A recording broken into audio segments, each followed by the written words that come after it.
Welcome to special debate నుంచి చక్రి. యుద్ధం మొదలై 4.5 ఏళ్లు అవుతోంది, కానీ నేటికి ముగింపు దిశగా అడుగులు పడడం లేదు. తాజాగా ఉక్రెయిన్ ప్రెసిడెంట్ సంచలన ఆరోపణలు చేశారు. నార్త్ కొరియా పైన నిప్పులు చెరిగారు జెలెన్స్కీ. అసలు యుద్ధం ఎటువైపు దారితీస్తుంది? ముగింపులేని వినాశనం వెనుకున్న వ్యూహం ఏంటి? రానున్న రోజుల్లో ప్రపంచానికి ముప్పు తప్పదా? వార్ వరీస్ పైన ఇవాళ స్పెషల్ డిబేట్. 2022 ఫిబ్రవరి నుంచి రష్యా ఉక్రెయిన్ వార్ కొనసాగుతుంది. లక్షలాది మంది పిట్టల్లా రాలిపోయారు, కోట్లాది మంది నిర్వాసితులయ్యారు. అయినా ఎవరు తగ్గడం లేదు. ఇరు వర్గాలు ఢీ అంటే ఢీ అంటున్నాయి. తాజాగా నార్త్ కొరియా తీరుపైన కీవ్ మండిపడింది.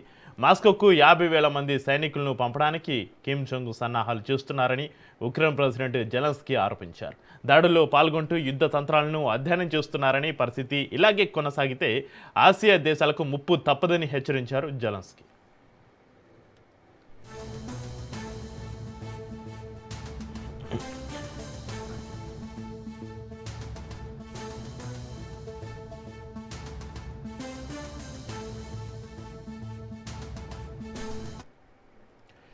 యుద్ధంలో అనుభవాన్ని పెంచుకున్న అనంతరం రష్యా నుంచి లైసెన్సులు పొంది అన్ని రకాల సైనిక పరికరాలను పొందడానికి కిమ్ వ్యూహరచన చేస్తున్నట్లుగా వార్తలు వచ్చాయి. దాడుల్లో నార్త్ కొరియా క్షిపణులను మాస్కో వాడినట్లుగా తమ సైన్యం కనుగొందని జెలెన్స్కీ తెలిపారు. అందుకే రష్యాను ఎదుర్కోవడానికి తమకు సహకరించాలని దక్షిణ కొరియాను కోరామన్నారు. అంతేకాకుండా అంతర్జాతీయ మద్దతు కూడగట్టేందుకు దౌత్యపరమైన ప్రయత్నాలు చేస్తుంది ఉక్రెయిన్.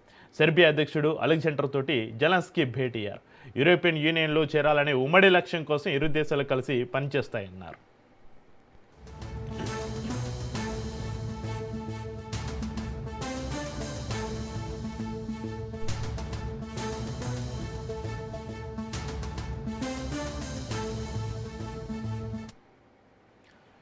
వాస్తవానికి రష్యాకు మిత్రదేశంగా నార్త్ కొరియా ఆవిర్భవించింది. మొదట మందుగుండు సామాగ్రి, ఆయుధాలు అందించి ఆ తర్వాత రష్యా సైన్యంతో కలిసి పోరాడడానికి వేలాది మంది సైనికులు పంపింది. మాస్కో యుద్ధ యంత్రాంగానికి ఇంధనం అందించడంలో ప్యోంగ్యాంగ్ పాత్ర కీలకం. దీంతో యుద్ధ రంగంలో నూతన ఆవిష్కరణలు చోటు చేసుకున్నాయి. ఉక్రెయిన్ సరిహద్దుల్లో రష్యా ముందంజ వేయడానికి ఇతర కొరియా ఆయుధ సంపదే ప్రధాన కారణమని సైనిక విశ్లేషకులు చెబుతున్నారు.